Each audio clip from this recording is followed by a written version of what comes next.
Assalamualaikum warahmatullahi wabarakatuh. Bapak-bapak, ibu-ibu, sidang sholat tarawih yang bermudahkan. Pertama-tama marilah sama-sama kita panjatkan puji syukur kehadirat Ilahi. Alhamdulillah atas rahmat dan hikmahnya pada malam hari ini kita bisa berkumpul dalam rangka sholat tarawih kita bersama. Keduanya salawat dan salam marilah sama-sama kita aturkan kehadirat Nabi besar Muhammad Sallallahu Alaihi Wasallam, pemimpin kita sekalian, pembawa satu risalah yang bertemukan kita pada malam hari ini. Bapak Ibu sekalian, sebagaimana biasa sebelum sholat tarawih kita mulai, ada beberapa pengumuman dari Pengadilan Masjid Al-Musabiqin.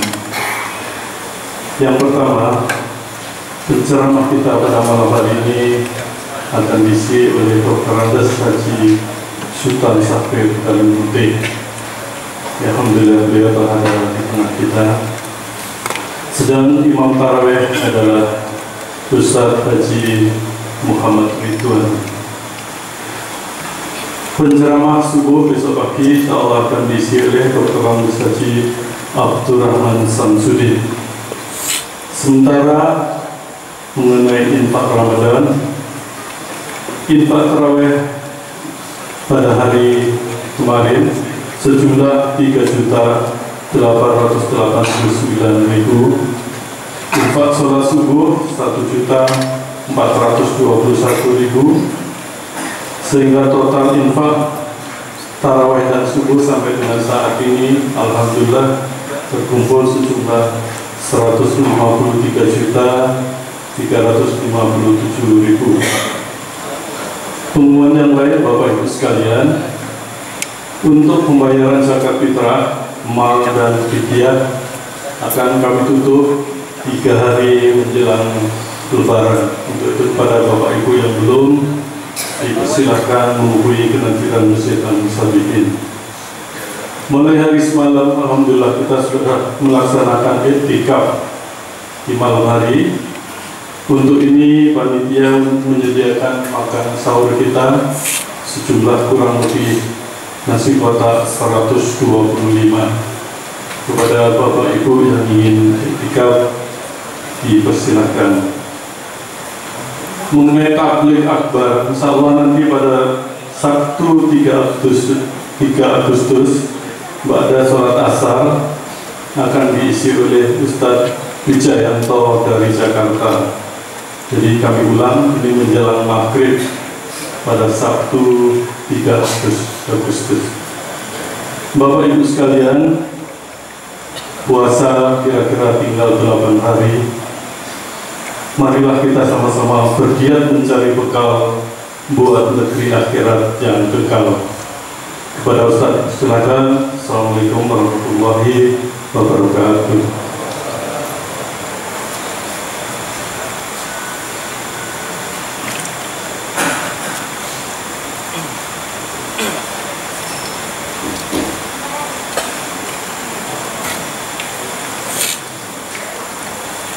Assalamualaikum warahmatullahi wabarakatuh.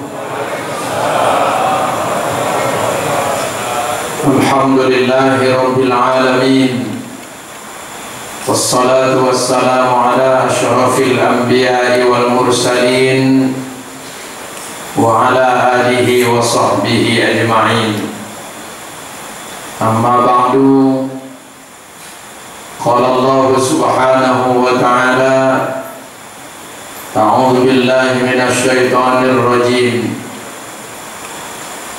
Wa idz ja'alna al-baita mathabatan lin-nasi wa amna wattakhidhu min maqami Ibrahim musalla wa ahidna ila Ibrahim wa Ismail an tahhira baitiya lit-ta'ifin wal-'akifin war-ruk'is sujud. Shadaqallahul azim. Bapak Ibu hadirin hadirat, qaimun qaimat yang berbahagia,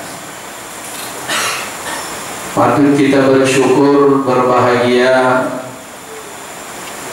Sampai malam ini kita masih diberikan kesehatan dan kekuatan, sehingga rencana-rencana kita sebelumnya di dalam mengisi dan menghidupkan Ramadan ini tercapai sampai malam ini.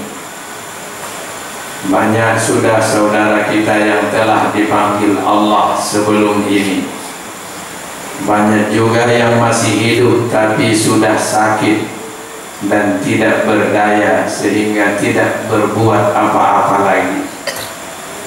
Dan banyak lagi yang masih sehat dan kuat tapi telah hilang kemauannya, dan juga mereka tidak melakukan apa-apa dalam rangka menghidupkan Ramadan ini. Sidang jamaah tarawih dan isya yang berbahagia, i'tikaf salah satu ibadah yang sangat diutamakan di bulan Ramadan ini. Abu Bakar Jabir Al-Jazairi, seorang penulis tafsir Aisarut Tafasir, ulama besar dari Madinatul Munawwarah, di dalam kitab beliau Minhajul Muslim ada mengatakan 5 ibadah sunnah yang sangat diutamakan di bulan Ramadan. Yang pertama, qiyamul lail, melaksanakan sholat-sholat sunnah di malam hari Ramadan seperti yang akan kita lakukan malam ini. Yang kedua, sedekah. Rasulullah katakan afdhalus sedekah, afdhalus sedekah sedekatun fi Ramadan. Sedekah yang paling utama, yang paling afdal adalah sedekah yang diberikan, dikeluarkan di bulan Ramadan. Yang ketiga, tadarusul Quran, belajar bersama tentang Al-Quran. Mungkin qiraatnya tadarus litashihil qiraat, bersama-sama belajar untuk membetulkan bacaan, atau mungkin litahsinil qiraah, untuk mengindahkan bacaan. Bacaan itu ada yang sudah bagus tapi belum tentu indah. Kalau sudah tahsin, ihsan, itu sudah bagus. Bacaan imam-imam kita di sini sudah sampai ke tingkat tahsin. Selain makharijul huruf, ahkamul huruf sudah terpenuhi atau disebut tajwid, sudah sampai ke tingkat fasih, fasahah istilahnya, sudah memenuhi sifatul huruf. Bahkan ada tazyinul qiraah, atau sudah menghiasi bacaan itu dengan irama-irama Al-Quran. Rasulullah menyuruh kita agar menghiasi Al-Quran dengan suara, dan kita harus menggunakan dialek, lagu, atau katakanlah irama Arab. Iyyakum wal hulul Arab, hendaklah kamu pelihara dialek atau lahjah Arab. Tak boleh kita walaupun berbeda sukunya membawa lagu masing-masing daerah. Dari kampung saya bawa lagu onang-onang baca Quran umpamanya. Datang dari Aceh bawa lagu Aceh. Dari Padang dibawanya pula lagu Padang. Itu tidak boleh. Sehingga ada 3 orang musafir 3 suku mau sholat maghrib, mau berjamaah.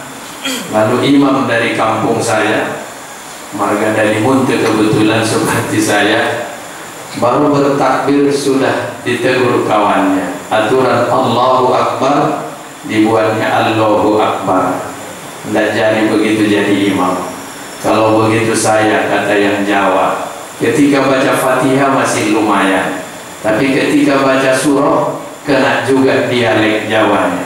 Aturan Iqra dibacanya Iqraqo.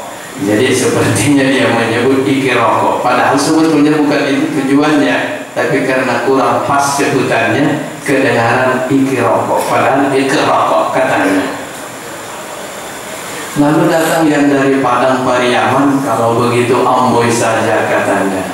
Itu pun ketika baca Fatihah masih lumayan. Sampai ketika baca surah kedapatan juga dialek Padangnya. Innal insana li rabbihi lakanud, mestinya. Lalu dia sebut lakanud katanya. Inilah bapak-bapak ketika kita tidak memenuhi standarisasi bacaan Al-Quran, maka di bulan Ramadan patutlah kita tadarus. Saya yakin imam di sini bermacam-macam sukunya. Saya orang Mandailing yang sudah hijrah, maka disebut MM.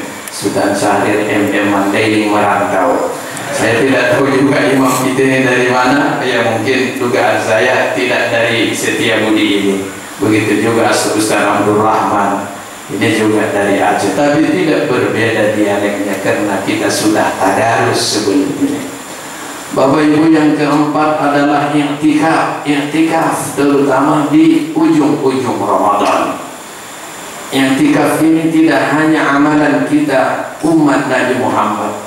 Di dalam ayat yang saya baca tadi dalam surah Al-Baqarah ayat 125, Allah mengatakan, memerintahkan kepada Nabi Ibrahim dan Nabi Ismail untuk menjadikan masjid dipelihara, dibersihkan. Masjidil Haram itu untuk apa? Untuk orang-orang yang tawaf, untuk orang-orang yang i'tikaf. Antahhira baitiya lit-taifin, hendaklah kamu sucikan, kamu jaga masjid ini. Musalla itu tempat salat, masjid. Lit-taifin, untuk orang-orang tawaf, tentunya karena di Masjidil Haram. Wal-akifin, orang-orang yang i'tikaf. Warruka'is sujud, dan untuk orang-orang yang salat, rukuk dan sujud. Berbahagialah bapak-bapak panitia atau DKM yang memberikan fasilitas kepada jamaah yang ingin beriktikaf. Cuma mungkin kalau bisa jangan nasi kotak saja. Ya kadang-kadang kan kurang cocok ya rasa nasi kotak. Ya dibuat yang lebih mantap lagi. Tapi yakin bapak-bapak, tugas ini tugas Nabi Ibrahim dan Nabi Ismail itu membersihkan, memberikan fasilitas kepada mereka-mereka yang mau sujud, rukuk, termasuk di ayat tadi wal akifin, orang-orang yang i'tikaf. Saya kira itu memadai bagi kita landasan dari ayat, dari hadis. Kita banyak mendengar bagaimana Rasulullah sallallahu alaihi wasallam beriktikaf di masjid ketika sudah memasuki 10 terakhir dari bulan Ramadan. Bapak Ibu yang dimuliakan Allah, bahwa ibadah-ibadah itu selain kita mengharapkan ridha, mengharapkan fadilah dari Allah, tapi semua ibadah itu ada pesannya, ada yang ingin dicapai lewat ibadah itu. Sudah disampaikan sebahagian pada pertemuan yang lewat, saya sampaikan bahwa ibadah saum ini banyak pesannya kepada kita. Seperti yang disebutkan oleh seorang alim, Syekh Yusuf Al-Qardawi di dalam kitabnya Al-Ibadatu fil Islam. Ramadan dan seperangkat ibadah di dalamnya penuh harapan dan pesan kepada kita. Taqwiyatul lirruh, membangun kekuatan ruh. Tazkiyatun nafs, mensucikan nafsu dari segala macam pengaruh yang buruk dari dalam maupun dari luar. Termasuk diantaranya adalah hurriyah, namanya al-hurriyah, pembebasan. Ibadah yang kita lakukan ini termasuk tujuannya adalah untuk melepaskan kita, memerdekakan kita, disebut tahrir, memerdekakan kita daripada perbudakan-perbudakan benda, perbudakan-perbudakan berhala. Kalau istilah Yusuf Al-Qardawi, tahrirul ibadah, min riqqatil wathan, membebaskan manusia, membebaskan hamba Allah ini daripada perbudakan berhala. Apa sesungguhnya yang memperbudak kita selama ini? Umpamanya harta. Kita tidak cukup lagi waktu kita untuk beribadah karena habis ditelan oleh harta, oleh kepentingan-kepentingan dunia waktu kita, sehingga kadang-kadang sholat pun harus dipres waktunya, tidak boleh lebih dari sekian menit.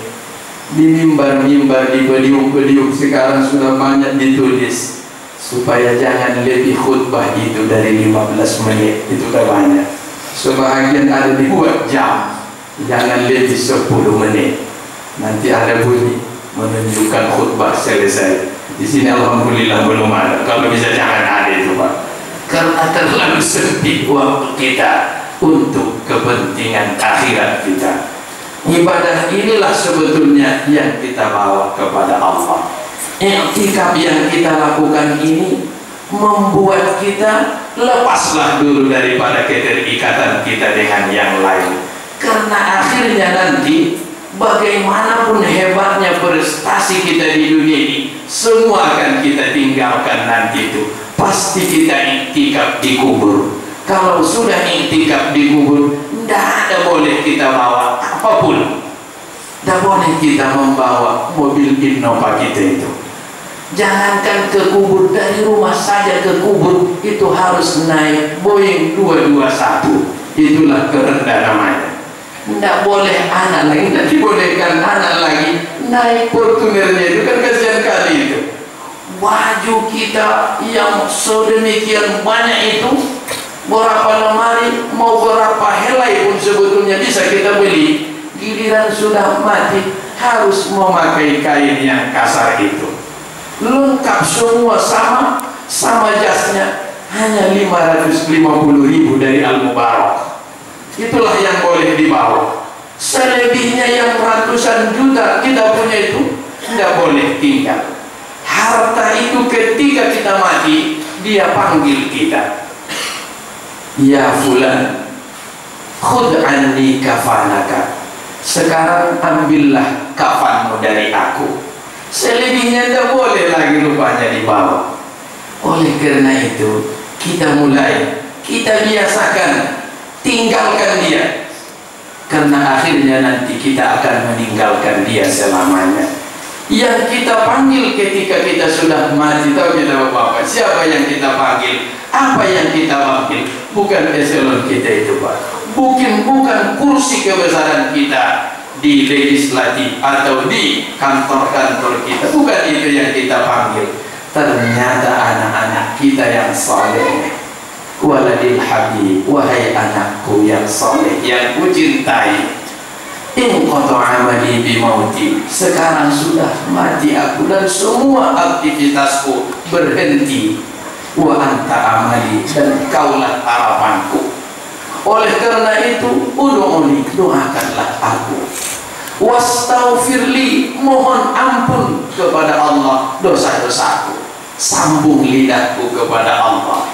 Wala taqta' birrokani, janganlah kau berhenti berbuat baik untukku. Fabid du'ai was sadaqati yughfar dhanbi wa yu'zam ajri wa tu'la darajati. Karena dengan sedekahmu, dengan doamu, dengan sedekah yang kau berikan di atas namaku, dapat mengampunkan dosa-dosaku dan dapat menambah pahalaku dan dapat meninggikan derajatku di sisi Allah. Oleh karena itu bapak-bapak dan ibu-ibu, jangan lupa orang tua kita. Mungkin ayah dan ibu orang tua kita, kakek dan nenek kita, sertakanlah mereka di dalam setiap kebaikan yang kita lakukan, karena mereka hari ini dan saat ini menunggu sesungguhnya uluran tangan kita, karena mereka sudah berhenti amal mereka. Sekarang mereka sudah iktikaf di kubur. Kita alhamdulillah masih bisa iktikaf sambil beraktivitas ibadah. Demikian, mudah-mudahan ada manfaatnya. Wassalamualaikum warahmatullahi wabarakatuh.